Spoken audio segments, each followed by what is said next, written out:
this is Wenker Reviews, and today I'll be doing a video on Richard Jewell, about a man who finds 3 pipe bombs at a festival and is hailed a hero, but later he is the prime suspect. I was never aware of Richard Jewell, seeing as I wasn't even born around that time. But before watching the movie, I knew that this was going to be based on a true story, but because I wanted to experience the movie myself, I never did any research on the actual story. I wanted to go into this fresh. And I'm sort of a Clint Eastwood fan as well. I kind of like a couple of his movies. When the movie first started, I was actually surprised at how low budget it looked. It looked more like a streaming movie rather than a movie that you would go out of your way to see in theaters. Just to get it out of the way, I did enjoy the movie. It's a kind of a very frustrating movie to sit through. When Richard becomes the prime suspect of this bombing, it's actually very surprising how far the detectives went to violating this man's constitutional rights. And even if someone is guilty of something, you don't try and trick them into signing something or get them when their lawyer leaves the room and manipulate them. And Richard Jewell, he's pretty much a cop worshiper, like he's a cop wannabe.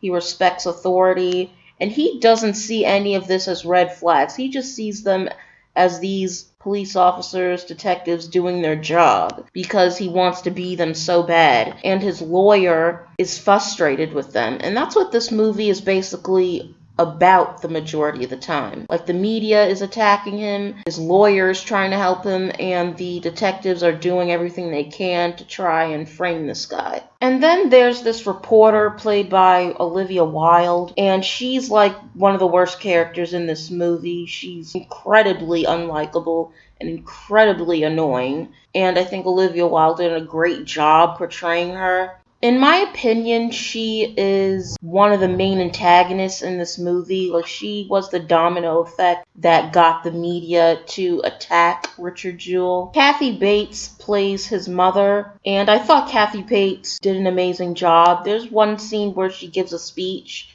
to the press, and seeing her break down, like, you can see like the pain in her face and hear the pain in her voice, and I thought her acting was amazing in that scene. Like, I was really blown away. Peter Walter Hauser plays Richard Jewell, and he did an amazing job as well. Like, he looks so much like the real life Richard that when I Google imaged the real Richard, I couldn't tell between him and the real life guy. And plus his performance, I've never really seen him in anything else. I don't really recognize him from anything else. But his performance was good for the most part, but I wasn't really impressed until the very end when I saw him break down as well. Because for the majority of the movie, he's taking everything with a grain of salt, and he's not really taking his rights seriously because he's such a cop worshiper. But then there's a scene at the end where he starts to break down and it all starts to hit him, and that's when his acting really impressed me. Overall, I give this a 6 out of 10. Pretty good movie, and I do recommend it. I'm not sure if it's worth seeing in theaters. I don't know if you're into this type of movie. Maybe it is. So yeah, 6 out of 10.